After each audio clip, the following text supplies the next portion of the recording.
네, 구독자 시청자 여러분 반갑습니다. 박 작가입니다. 네, 어제 홍콩에서 비트코인 그리고 이더리움 현물 ETF가 승인되었다라고 하는 굉장히 역사적인 소식이 전해졌습니다. 자, 그럼에도 비트코인 가격은 오히려 급락하는 움직임들을 보였는데요. 아마 많은 분들이 도대체 시장에서 무슨 일들이 일어나고 있고 왜 이런 흐름들을 가지고 가는지 궁금하신 분들이 계실 것 같습니다. 네, 그래서 오늘 영상을 통해서 지금 이 시장에서 일어나고 있는 여러 가지 상황들과 변화 그리고 이 방향성들에 대해서 한번 이야기를 나눠보겠습니다. 네, 오늘 영상이 도움이 되셨다면 구독, 좋아요, 댓글, 알림 설정 정중히 부탁드리겠습니다. 네, 어제 이런 소식이 전해졌죠. 앞서 말씀드렸듯이 홍콩에서 비트코인 현물 ETF 첫 승인 이런 소식이 전해지면서 상승장에 임하게 될 것인가 이런 기대감들이 많이 나왔는데 비트코인을 비롯한 암호화폐 가격이 큰 폭으로 하락을 했습니다. 자, 그런데 어제 하락한 것은 비트코인만이 아니었습니다. 자, 보시면 나스닥도 1.8% 가까이 급락을 했고요. 그리고 S&P도 크게 하락을 했습니다. 다우 정도만 조금 선방을 했지만 그럼에도 미국 3대 지수가 모두 다 하락으로 마감을 했다라는 것이죠. 즉, 이 얘기는 모든 자산 시장이 사실은 크게 위축되는 국면이었다라는 겁니다. 네, 그러면 이렇게 자산시장이 위축을 받고 있는 이유는 무엇인가? 네, 어제도 전해드렸지만 지금 지정학적인 위기가 지금 발생을 한 겁니다. 이거는 모든 거시경제 이슈들 중에서도 가장 불확실성이 크다고 할 수가 있죠. 왜냐하면 우리가 전쟁의 양상을 누가 섣불리 예상을 할 수 없기 때문에 그렇습니다. 그래서 어제 조금 진정세로 돌아선 이유는 바이든이 전화를 해서 이스라엘이 이란에 보복 공격을 감행하지 않겠다. 뭐 이런 얘기들이 전해졌는데 다시 또 외신에서 전해지는 소식들에 따르면은 이스라엘이 이란 공격에 대해서 지금 대응을 할 수 있다라는 이야기들이 나오고 있습니다.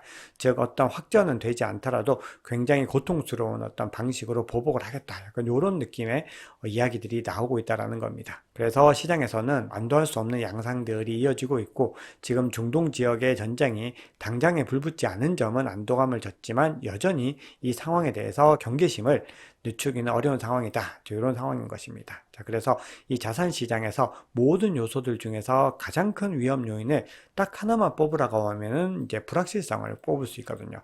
그래서 지금 현재 시장은 불확실성이 굉장히 높아진 상황이다. 이렇게 볼 수가 있습니다.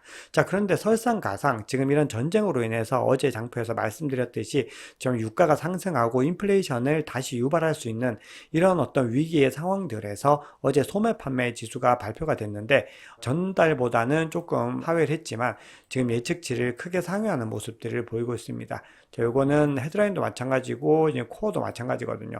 모두 다 지금 이렇게 크게 지금 증가하는 모습들을 살펴보면서 지금 소매 판매, 즉 소매 상품이 얼마나 많이 판매되었는가 이 지표들이 굉장히 많이 판매가 되었다는 걸 알 수가 있습니다. 자, 이 얘기는 물건이 굉장히 많이 팔리고 있다는 얘기니까 결국은 인플레이션을 유발할 수 있는 트리거가 될 수도 있겠다라고 생각을 하는 거죠. 그래서 지금 시장에서는 이런 위기감들 때문에 지금 국채 금리가 오히려 급등을 하면서 지금 비트코인을 비롯해서 나스닥 같은 이런 자산들에 어떤 영향을 주고 있는 모습들입니다. 자, 그러니까 이 얘기는 단기적으로 비트코인도 지금 시장에서 위험 자산으로 간주를 하고 이런 반응들이 나오고 있는 것이죠. 그래서 10년물 국채 금리가 오른다고 하는 것이 지금 달러 인덱스도 지금 상승 추세를 타고 있는 모습들입니다. 즉 지금 어떤 전쟁의 위기 상황들 속에서 초기에는 많은 시장의 플레이어들이 달러를 쟁여 놓으려고 하는 움직임들이 나온다는 겁니다. 자, 왜 그러냐면은 여러 가지 어떤 돌발적인 변수들을 대처하기 위해서는 이 달러 중심의 글로벌 경제 체제에서는 달러를 많이 가지고 있어야 된다라는 생각들을 하게 되는 거죠. 그러니까 이 얘기는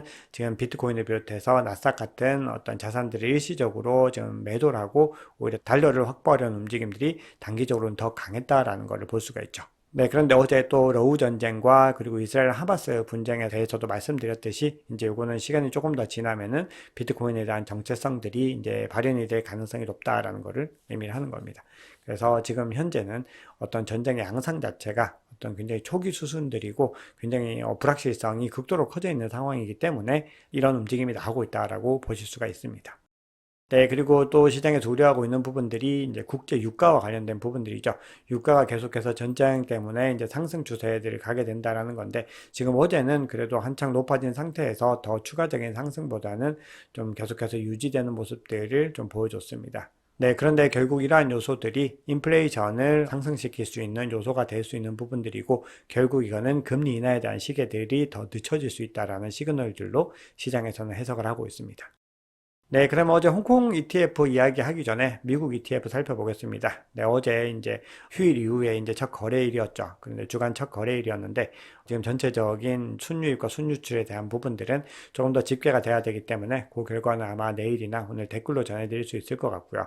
지금 보시면은 GBTC의 어떤 유출들은 또 다시 계속 늘어나고 있는 양상입니다. 여기서 굉장히 많이 줄어들었다가 다시 늘어나는 모습들을 확인할 수가 있습니다. 네, 홍콩 ETF가 얼마나 많은 영향력을 줄 수 있을까? 자, 여기에 대해서는 매트릭스 포트가 며칠 전에 최대 250억 달러 정도의 수요를 유발시킬 수 있다. 이렇게 얘기를 하고 있습니다. 즉, 중국 본토에서 지금 들어오는 돈을 얘기하는 겁니다. 지금 홍콩으로 들어올 수 있는 전체 한도치가 있는데, 그 중에서도 이제 ETF로 갈 수 있는 어떤 양들은 이 정도가 될 것이다라고 본인들 나름의 어떤 계산들을 하고 있는 부분들인 거죠. 그래서 이제 이 수치는 지금 현재 미국 현물 ETF가 승인되고 나서 한 3주 정도 만에 이루어낸 성과가 대략적으로 한 130억 달러 정도 되거든요. 근데 올해 연 전체를 고려한다라고 했을 때는 뭐 시장에서는 500에서 뭐 1000 정도 얘기하는 어떤 시각들도 존재하고 있습니다. 그만큼 지금 홍콩발 어떤 수요들은 현 시점에서 단기적으로는 미국발 수요보다 더 많기는 쉽지 않다. 이런 어떤 입장들에 대한 부분들인데요. 근데 결국은 중국의 어떤 경제 상황들을 봐야 되겠죠. 지금 초기에는 적은 물량들이 들어오더라도 이 현물 ETF라고 하는 이 고속도로가 깔렸다고 하는 거는 앞으로 더 많은 자동차들이 이 위를 이제 다닐 수 있다는 겁니다. 더 많은 비트코인이 계속해서 거래가 될 수 있다라는 걸 의미를 하는 거죠. 자, 그래서 우리가 이거는 장기적인 이슈로서 지켜봐야 되고 또 이런 어떤 예측들과 무관하게 갑자기 이 효과에 의해서 급등할 수 있는 움직임들도 당연히 기대해 볼 수는 있는 겁니다. 자, 그리고 코인데스크에서는 반면에 홍콩에서 비트코인 현물 ETF가 출시되어도 중국 본토인들의 투자는 허용되지 않을 수 있다. 뭐 여부가 불분명하다. 이렇게 또 밝히기도 했는데요. 실질적으로 중국이 자본 통제를 하는 국가이지만요. 여러 가지 방식으로 지금 자금의 해외 유출들이 굉장히 많이 일어나고 있는 상황입니다. 그렇기 때문에 우리가 지금 이런 공식 루트를 통해서 지금 이 어떤 채널들을 중국 본토에서 열어주지 않으면은 결국에는 중국은 더 내부적으로 많은 어떤 압박들을 받게 될 수 있습니다. 그래서 요거는 중국과 홍콩이 함께 지금 협력해서 만들어낸 것이기 때문에 뭔가 중국 본토의 자금들이 장기적으로는 많이 유입될 수밖에 없는 정황이다. 저는 그렇게 개인적으로는 보고 있습니다. 네, 그런데 어떤 반응들을 봐도 좀 재미있는데요. 지금 같은 블룸버그의 애널리스트입니다. 근데 블룸버그 인텔리전스의 제이미 쿠츠라고 하는 분은 암호화폐 현물 ETF 승인이 억눌린 투자 수요를 열어주는 또 다른 채널이 될 것이다. 이렇게 얘기를 하면서 굉장히 긍정적인 어떤 입장들 얘기를 했습니다. 자, 그러면서 중국이 주식과 부동산이 굉장히 저조한 성과를 보이고 있다는 거죠. 그럼 결국은 중국인들이 대체 상품을 찾을 수밖에 없다. 자, 이거는 우리가 모두 다 생각하고 있는 그런 시나리오인 거죠. 근데 거기에 대해서 충분히 그럴 가능성이 있다라고 이야기를 하는 겁니다. 그러면서 또 예로 들고 있는 것이 채굴이 금지되었음에도 중국의 해시레이트는 오히려 계속해서 상승해서 미국 다음 2위로 벌써 등극을 했다라는 거죠. 자, 그런데 그런 이유 자체가 자본 통제를 이것이 바로 우회를 하기 때문이다라는 겁니다. 채굴은 잉여 에너지를 BTC로 전환을 해서 국외로 반출할 수 있는 완벽한 방법이다. 근데 이걸 지금 막지 않고 있다는 거죠. 그럼 이걸 결국은 더 합법적으로 뭔가 ETF를 통해서 그 채널들을 열어준다라는 개념이다. 이렇게 해석을 할 수가 있는 겁니다. 네, 그런데 또 유명한 또 ETF 전문 애널리스트이죠. 에릭 발주나스 같은 경우는 현물 ETF가 홍콩에서 출시가 되더라도 많아야 5억 달러가 유입될 것이다 라고 하는 사실 좀 비현실적인 이야기들을 하고 있습니다. 뭐 본인이 들고 있는 이유는 홍콩 ETF 시장이 소규모 시장이고 중국인이 공식적으로 ETF 매수가 아직은 불가능한 상황이기 때문에 그렇다라는 것이죠. 그러니까 이 얘기는 홍콩인들만 활용했을 때는 이 정도 수준일 것이다. 이렇게 얘기를 하고 있는 것입니다. 자, 그러면서 지금 승인된 세 개의 발행사가 요 세 가지인데 규모가 블랙락 같은 어떤 큰 규모는 아니다. 이렇게 얘기를 하고 있는 거죠. 중국의 메이저 자산운용사들도 지금 참여 의사들을 많이 밝히고 있는 상황이죠. 그래서 요거는 뭔가 어떤 미국과 중국의 어떤 대립 구도 이런 것들 때문에 뭔가 이야기를 하는 것이 아닌가 뭐 개인적으로는 그런 생각을 해봤습니다. 네, 그러면 지금 시장의 상황들을 몇 가지 온체인 지표를 통해서 좀 보겠습니다. 네, 지금 계속해서 가격이 지금 단기적으로 크게 하락을 하고 있는데, 그럼에도 아직까지는 고래들의 어떤 신규 유입들은 뭐 크게 지금 늘어나지 않고 있는 모습들입니다. 가령 요 구간으로 상승할 때는 이 정도 하락했을 때 큰 어떤 고래들이 유입들이 빵빵 터져줬는데, 지금은 고래들도 계속해서 지금 기회를 더 엿보고 있다라는 거죠. 그래서 결국은 이렇게 응축들이 계속되다가 고래들이 유입되는 이 흐름들에서 굉장히 큰 상승을 할 수 있다라고 볼 수가 있는 거죠. 네, 그런데 지금 고래들의 신규 유입 자체가 아직은 크게 나오진 않고 있더라도 우리가 지금 2월과 3월 정도부터의 어떤 고래들의 흐름을 보면요. 지금 가격이 단기적으로 뭐 되게 많이 하락을 하더라도 뭔가 크게 어떤 물량들을 던지거나 하는 움직임들은 전혀 보이지 않고 있습니다. 사실상 대부분의 집단의 고래들은 지금 기회를 보면서 계속해서 응축의 단계, 즉 축적의 단계들을 유지를 하고 있다는 거죠. 그래서 뒤에서 CBD 지표에서도 보여드리겠지만 이렇게 고래들이 굳건하게 자리를 지키고 있는 이 움직임도 굉장히 중요하다고 볼 수가 있습니다. 네, 그리고 루건 체인의 집계에 따르면은 뭐 특정 고래들은 또 매집을 계속해서 이어가고 있습니다. 네, 최근 하락 동안에 1,600만 달러의 비트코인을 추가로 매집한 고래도 있었습니다. 네, 그리고 지금 선물 미결제 확정 규모 자체가 굉장히 또 축소가 되고 있는 모습들을 볼 수가 있습니다. 7,000달러 부근에서 굉장히 큰 정점을 찍고 나서 계속해서 하락을 하면서 뭔가 거품들이 계속해서 더 빠지고 있다는 거죠. 그리고 지금 현재 이 녹색 선에 닿고 있는 모습들을 볼 수 있는데요. 지금 과거의 어떤 패턴들에서는 이 녹색 선을 이제 경계로 해서 어떤 움직임들을 가지고 간 경우들이 많이 있었다는 걸 볼 수가 있습니다. 그래서 이 구간에 닿았다는 거는 이제 어떤 저점들에 더 많이 다가가고 있다. 이런 움직임들로 볼 수가 있습니다.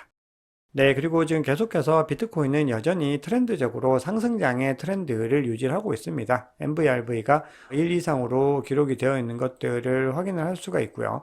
그리고 지금 계속해서 단기 보유자들의 리얼라이즈 프라이스도 지금 상승 추세를 이어가고 있습니다. 약간 여기서 완만해지는 듯한 느낌도 들지만 지금 전체적으로 상승의 추세들을 유지하고 있다는 거죠. 그리고 지금 단기 보유자의 실현 가격이 굉장히 중요합니다. 이 가격 밑으로 만약에 가격이 내려가게 되면은 우리가 좀 심각한 어떤 상황들이 또 일어날 수가 있거든요. 왜냐하면 단기 보유자들이 아주 패닉 셀링을 할 수가 있기 때문에 매도 물량이 폭발적으로 늘어날 수가 있다는 겁니다. 그래서 이 가격대가 지금 58.8에서 9 사이에 지금 머물고 있는데 이 가격대를 단기적으로 지켜내는 것이 어떻게 보면 가장 중요한 미션이다. 이렇게 볼 수가 있습니다. 그래서 이 상단에 있으면은 여전히 단기 보유자들의 실현 가격보다 높기 때문에 비트코인의 상승 트렌드는 꺾이지 않았다. 또 이렇게 볼 수가 있는 것이죠. 네, 디지털 셔스에서 매주마다 발표하는 디지털 자산 투자 상품의 순유입과 순유출 현황인데요. 지금 다시 순유출로 지금 전환을 하고 있습니다. 순유입에서 이제 전환이 됐는데, 그럼 조금 더 구체적인 현황 보시면은 뭐 대부분이 GBTC에서 유출이 되고 있고, 또 오래전에 좀 발행된 프로시어스에서도 지금 유출이 일어나고 있습니다. 그래서 이런 물량들은 계속해서 지금 블랙락이나 피델리티를 필두로 한 신규 ETF로 이동할 가능성이 높은 거죠. 그리고 지금 비트코인에서 가장 많이 유출이 됐고요. 근데 지금 보시면은 이더리움에서도 상당한 물량이 지금 유출되고 있는 걸 확인할 수 있습니다. 그리고 멀티에셋과 솔라나에서도 지금 유출이 일어나고 있죠. 그래서 전반적으로 다 유출세가 더 강하게 작용을 했다. 이렇게 볼 수가 있겠습니다. 네, 그런데 이런 상황에서도 계속해서 시장에서는 비트코인 가격과 관련해서 긍정적인 전망들이 나오고 있습니다. 자, 크립토이즈 매크로나우라고 하는 뉴스레터 제작자입니다. 노엘 에치슨이라고 하는 굉장히 유명한 또 이 시장에 좀 인플루언서가 있는데요. 과거 사이클을 고려했을 때 내년에 45만 달러까지는 상승할 수 있다. 이런 관점을 유지를 했습니다. 네, 그럼 비트코인의 가격 흐름들 좀 보겠습니다. 앞서 단기 보유자들의 실현 가격에 대해서 좀 말씀을 드렸죠. 이번에는 이 시장에서 가장 중요하게 작용을 하고 있는 MVRV에 대해서 좀 보겠습니다. 이건 MVRV의 모멘텀을 확인하는 지표인데요. 이게 90일 이동평균선으로 봤을 때 가장 좀 합리적으로 이 시장의 어떤 매수 기회를 포착을 할 수 있다라는 거거든요. 그래서 지금 이 가격대가 이 90일 이평선 밑으로 하회를 하게 되면은 어김없이 좀 바닥 지점에 가깝더라.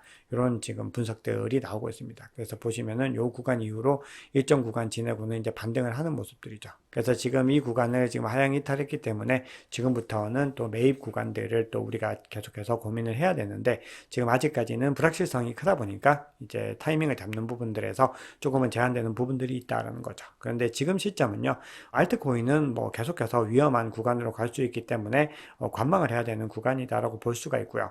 비트코인 같은 경우는 뭐 언제든지 DCA로 뭐 매입을 하더라도 큰 문제는 없는 구간이다. 자, 이렇게 볼 수가 있겠습니다. 왜냐하면은 아까 말씀드렸던 58K 말씀드렸듯이 추가적으로 지금 거시경제적인 그리고 지정학적인 변수에서 하락할 수가 있지만 그럼에도 지금 비트코인 가격은 굉장히 단기적으로 저점을 형성하고 있다라는 거거든요. 그래서 우리가 투자를 할 때 너무 바닥을 잡겠다, 너무 천정을 잡겠다, 이런 전략들은요, 투자에서 오히려 잘못된 판단을 할 수 있는 요인이 될 수 있습니다.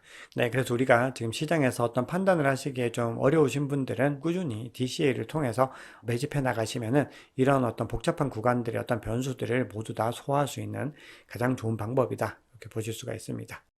네, 그러면 CVD 지표 한번 보겠습니다. 네, 지금 보시면은 가격대 상단으로 매도벽은 거의 존재하지 않고 있습니다. 지금 70K 상단으로 해서 존재하고 있는데 과거보다 좀 옅어지는 움직임들이고요. 매수벽도 가격대 하단에 60K 정도에 존재하고 있지만 그 단계로 봤을 때는 그렇게 진한 단계라고 볼 수는 없습니다. 지금 굉장히 어떤 변동성들이 빠르게 일어날 수 있는 구간들에 있다. 이렇게 볼 수가 있겠습니다. 자, 고래들의 움직임에서는 하나의 움직임을 가장 주목해서 보셔야 됩니다. 지금 가장 큰 규모의 갈색 고래가 다른 고래들과 달리 굳건하게 이 구간에서 관망을 하면서 매도를 하지 않았다는 겁니다. 이 움직임들을 가장 중요하다고 볼 수가 있습니다. 만약 이 고래까지 움직였다면 가격이 더 크게 폭락할 수도 있었겠죠. 근데 반면에 나머지 모든 어떤 집단들은 물량들을 던져냈습니다. 그래서 전체 거래량 자체가 굉장히 급감하는 움직임들을 보이고 있죠. 네, 비트코인 차트 한번 보겠습니다. 네, 지금 비트코인 가격이 22평선과 52평선을 모두 다 하향 이탈한 것을 볼 수가 있습니다. 그리고 지금 RSI도 50 하단으로 계속 꺾여가는 모습들이기 때문에 단기적으로 매도세가 더 위에 있는 움직임이다. 이렇게 볼 수가 있습니다. 그래서 우리가 지금 여기서 중요한 부분들은요, 더 추가적으로 하락하지 않고 요 과거의 격전지 요 부분까지 거의 근처까지 내려오고 있기 때문에 요 구간을 잘 지켜내야 됩니다. 이 구간의 가격대가 지금 60.7K 정도 되는 부분들이죠. 그래서 지금 단기적으로는 이 60.7K 상단을 계속해서 유지를 하는 것이 중요합니다. 그래서 만약 이 구간이 무너지면은 앞서 말씀드렸던 단기 보유자들의 실현 가격 58.7에서 58.8K 정도 되는 그 구간들을 지켜내야 되는 거죠. 그리고 만약에 여기서 더 무너지게 됐을 때는 피보나치 되돌림 61.8%까지는 열려 있다고 볼 수가 있습니다. 그래서 이 가격대가 바로 54.2K 정도 된다고 볼 수가 있죠. 54,298달러입니다.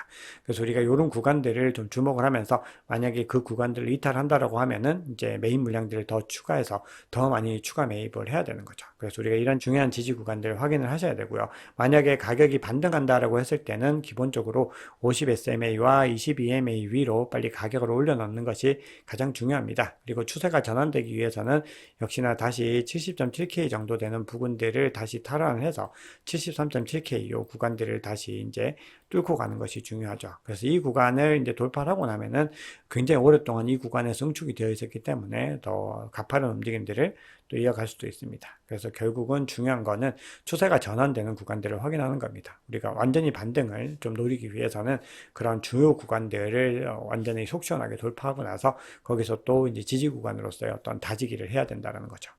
사실 지정학적인 위기가 있을 때는 단기적으로 기술적인 분석들에 대한 부분들은 뭐 큰 의미가 없을 수가 있습니다, 사실. 왜냐하면은 기술적인 분석들을 이런 악재나 호재들이 압도하기 때문에 그렇습니다. 그래서 이 모든 어떤 프랙탈들을 무효화시키는 경우들이 많이 있는데요. 그럼에도 우리가 중요한 구간들을 또 확인하고 전체적으로 어떤 매물대들이 구성되어 있는지 봐야지 우리가 큰 흐름들을 조금 더 명확하게 볼 수가 있습니다. 지금 가격대가 이 구간에 와 있는데요. 지금 보시면은 상단이 훨씬 더 상방에서 두텁게 매물대가 형성되어 있고 지금 이 가격대보다 더 낮은 가격대에서는 오히려 좀 매물대가 얕게 형성되어 있는 걸 볼 수가 있습니다. 그만큼 지금 상방으로 다시 올라가기 위해서는 좀 쉽지 않은 과정들을 거쳐야 한다는 건데 그럼에도 고래들이 조금만 또 움직여주면은 이 구간들을 쉽게 올라갈 수 있는 어떤 여지들도 있습니다. 자, 우선 다만 가격대 바로 상단으로 지금 64만 개 이상의 어떤 거래들이 일어난 구간들이 지금 위치를 하고 있습니다. 그래서 이 구간을 좀 뚫는 것이 상대적으로 어렵고요. 이 구간을 뚫고 나면 이 두 개 구간을 상대적으로 좀 수월합니다. 그리고 지금 중요한 것은 역시나 계속해서 지금 돌파하지 못하고 있는 68.8에서 70K 그 상단에 있는 이 구간들, 이 구간을 이제 뚫고 올라갔을 때 우리가 본격적으로 조금 더 어떤 상승 추세에 힘을 낼 수 있다. 이렇게 볼 수가 있겠습니다. 그래서 전체적으로 이 인투 더 블록에서 집계한 이 자료와 그리고 글래스노드의 URPD 지표를 봐도요, 좀 비슷한 어떤 흐름들을 볼 수가 있습니다. 그래서 우리가 지금 현 시점에서 가격이 어디로 향할 수 있는지는 지금 매수와 매도세들이 워낙에 또 치열한 공방들을 벌이고 있고 매도세가 위에 있기 때문에 계속해서 좀 관찰을 해봐야 된다는 거죠. 그래서 제가 계속해서 시황을 통해서 이 흐름들 상세하게 전해드리겠습니다. 네, 오늘 준비한 얘기는 여기까지입니다. 여러분 오늘 영상이 도움이 되셨다면 구독, 좋아요, 댓글, 알림 설정 정중히 부탁드리겠습니다. 지금까지 박 작가였습니다.